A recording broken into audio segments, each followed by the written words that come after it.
சனிக்கிழமை அந்த சனிக்கிழமைக்குள்ள எங்களுக்கு பட்டாவோட ஒவ்வொரு நபர் எங்களுக்கு வீடு கண்டிப்பா கொடுத்துட்டு தான் அவங்க உள்ள வர முடியும் சார். நாங்க வெளியேற மாட்டோம், தொடர்ந்து கண்டிப்பா நடத்துவோம் சார். எங்க மக்கள் எல்லா மக்களும் ஒன்று திறந்து நாங்க செய்வோம் சார். எத்தனை நாளாமா போராட்டத்தில் இருக்கீங்க? ஒரு வார காலமா நீங்க என்னென்ன பண்ணுங்க கொண்டுட்டு அவங்க எடுத்து போட்டு சார். அர்த்தமே இல்லை. சின்ன குழந்தைங்க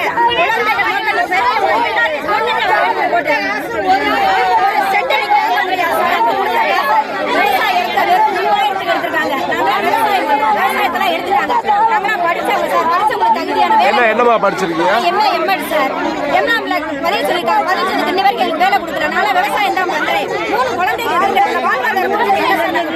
விவசாயம் பாக்குறோம். விவசாயத்துக்கு வெளியிட்டாங்க 2 டிகிரி வாங்கி அதுலயும் நிலத்தை ஒரு 3 டிசைன் அடிச்சிருக்காங்க. ஒண்ணுக்கு 1 லட்சம் போட்டுருக்கான், ஒரு 3000 ரூபாய் போட்டுருக்கான். கவர்மெண்ட் இது வேலையா ஏன் அப்படி கவர்மெண்ட் செய்யுது? ஒரு ஏக்கருக்கு 1 லட்சம், 1 ஏக்கருக்கு 3000 ரூபாய். என்ன கணக்கு? எப்படி நாங்க பிழைக்கிறது? நேரத்துப்புறம் விஜய் விட்டுட்டு நாங்க பிச்சை ரோட்ல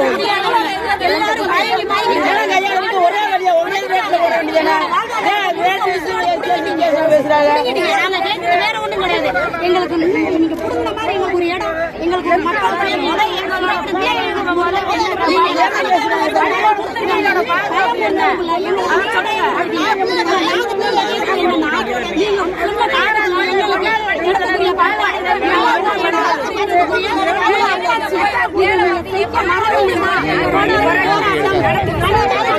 நான் வெளியூர்ல இருந்ததுனால இது பண்ண முடியல.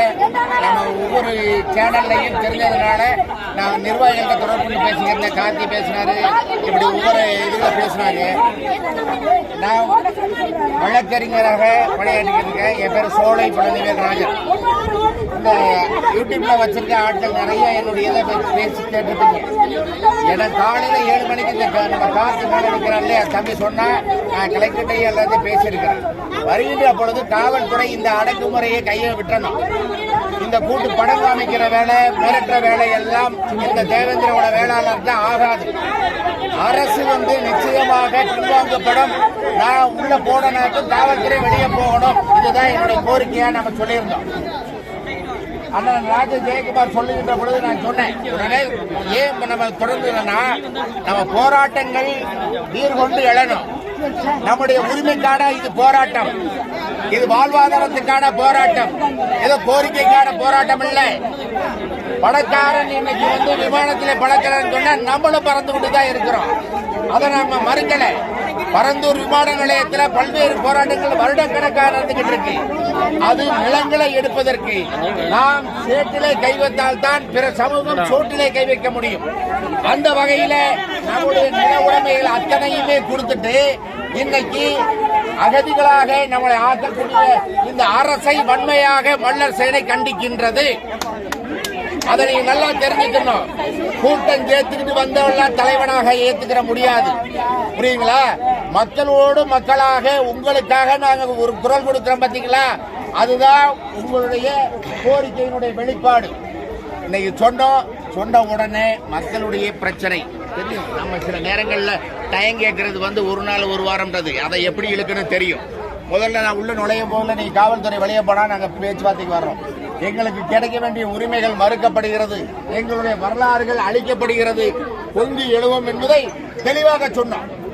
ஆகவே தொடர்ந்து நம்முடைய போராட்டம் நம்முடைய கோரிக்கைக்கான போராட்டம். அது சொன்ன டிஆர்ஓ சொன்னார். என்ன சொன்னார்னா, தகுதியான ஆள், அதுல எப்படி தகுதி என்பது அவங்க வரைமுறைப்படுத்தினாங்க கேட்கணும். நோட்டீஸ் கொடுத்தாங்களா? 1 வாரத்துக்கு முன்னாடி 15 நாளைக்கு முன்னாடி நோட்டீஸ் கொடுத்தாங்களா? இல்ல. சரி, இழப்பீடு என்பது உங்களுக்கு வரையறுக்கப்பட்டதா? சரி, எதுவுமே இல்லாம வீட்டை காலி பண்ண முடியுமா? இப்ப கலெக்டர் ஆபீஸ் காலி பண்ணி சொல்றேன், அந்த மாதிரி செய்வாங்களா? மாட்டாங்க. நம்மளுக்கு நேர காலம் வேண்டும். ஆனால் நம்முடைய குரல் எங்கு ஒலிக்கணுமோ, எப்ப யாரிடம் ஒலிக்கணுமோ அது இருந்தால் மட்டும்தான் நம்மளுடைய கோரிக்கை வலுப்பெறும் என்பதை இந்த நேரத்தில் நான் கூறிக்கொள்ள கடமைப்பட்டு இருக்கிறேன். தொடர்ந்து இந்த போராட்டம் இது எங்களுடைய வாழ்வாதார பிரச்சனை போராட்டங்க சார். ஏன்னா அதாவது ஏனாதான போராட்டம் அல்ல. இந்த போராட்டம் என் மக்களுக்கான போராட்டம், எங்களுடைய மக்களுடைய உரிமைக்கான போராட்டம், தேவைக்காக இல்லை.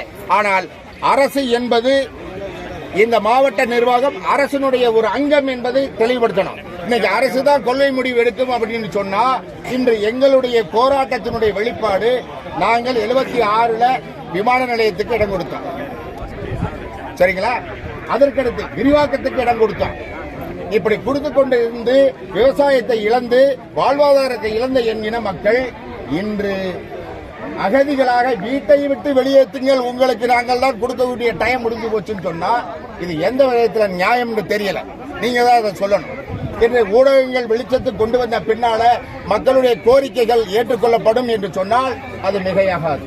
தொடர்ந்து பாத்தீங்கன்னா கண்மாயில இருந்து வீடு கட்டி இருக்கிறாங்கன்னு சொல்லி முல்லை நகர் அங்க பிரச்சனை, இங்கே வந்து சின்ன உடப்புல பிரச்சனை, இப்படி தொடர்ந்து அரசு பிரச்சனைகளை ஏற்படுத்தி கொண்டே இருந்து கொண்டால் மக்கள் எப்படி சுபிட்சமாக வாழ முடியும்? நாம் வாக்களித்தவர்கள் நம்மை ஆளுகின்ற பொழுது அவர்கள் நம்மளுக்கு சாதகமாக இருக்க வேண்டுமே ஒழிய இன்று நம்முடைய வாக்குகளை வாங்கிவிட்டு நம்மளுக்கு வேட்டாக மாறுகிறார்கள் என்று சொன்னால் வேதனையாக இருக்கின்றது. இப்ப என்ன கோரிக்கை, என்ன சொன்னாங்க? அதாவது இன்னைக்கு டிஆர் வந்து பேசுறாங்க, சார் இத்தனை போலீஸை போட்டிருக்கிறீங்க, என்ன பெரிய ஒரு என்னது போராட்டமா இல்லது ஒரு யுத்தமா என்ற பயப்படுற அளவு இருந்த நிகழ்வு. காரணம் என்ன சொல்லியிருக்காங்கன்னா எங்களுக்கு வந்து டைம் வேணும்னு கேட்டிருக்கிறோம். எங்களுக்கு வந்து சமூக அதாவது வீடு இழப்பீடுகள் வந்து முன்னாடி சொல்லியிருக்கணும். எங்களுக்கு நோட்டீஸ் கொடுக்கல, நோட்டீஸ் கொடுத்தும் எங்களுக்கு தகவல் சரியான முறையில் இல்லை. உடனே வீட்டை காலி பண்ண சொல்லி 7 மணிக்கு வந்து இந்த காவல்துறையும் ரெவன்யூ டிபார்ட்மெண்ட் நின்று இருக்காங்கன்னு சொல்றது மிக கஷ்டமா இருக்கு.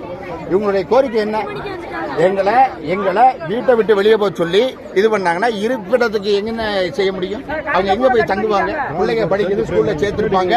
இப்ப இவங்களையெல்லாம் விட்டுப்பட்டு வீட்டை காலி பண்றதுலதான் இருக்குன்னு சொல்றோம். அரசு எந்த மக்களுக்கான அரசா இல்லது மக்களுக்கான